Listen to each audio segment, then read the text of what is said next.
The thing about McPherson that I love is that he finds something momentous in the mundane.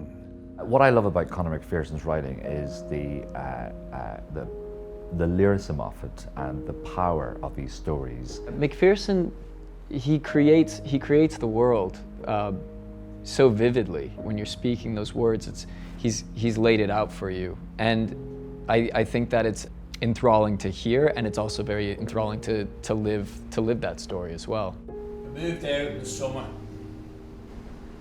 My house was in Donnycarney, and 4 of us were going to share it. And my folks were not happy about it. The mad thing was, I could see their point. It was kind of stupid. I had no job and I didn't know what I wanted to do. Port Authority tells the story of 3 separate people, 3 separate stories with very, very tenuous links. I'm James Russell, and I'm playing the role of Kevin in Port Authority. Peter Maloney, and I'm playing Joe. My name is Billy Carter, and I played Dermot. Kevin is in his early 20s, and it's the first time that he's moving away from home. At the top of the play, something happens which triggers Joe into a kind of memory trip, a kind of recall of something that happened in his life, which was, I would say, perhaps the most crucial thing that ever happened to him.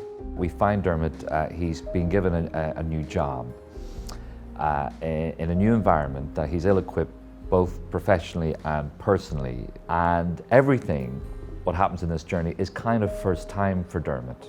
And for once I had something to treasure that I was looking forward to. A glittering jewel in the mountain on the top of Friday, and me trudging towards it, not wanting to get there too quickly, enjoying it in the middle distance, because I could see it and it was mine, and it was going to happen.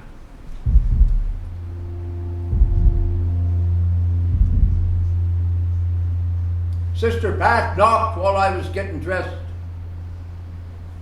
I could smell breakfast being served. It was the first morning I felt hungry in ages. She had a little box wrapped in brown paper. The thing about Port Authority is that it has absolute universal themes. It's a particularly Irish play with Irish stories, but anybody can identify with it. Anybody. One of the things that attracts me to the writings of Conor McPherson is that he digs down into the human soul and brings it up for us to look at. The audience is gonna have fun going on this journey that each character is going on. It's kind of back to basics with storytelling at its best. These are stories that look at you right down the barrel and they kind of grab you by the throat.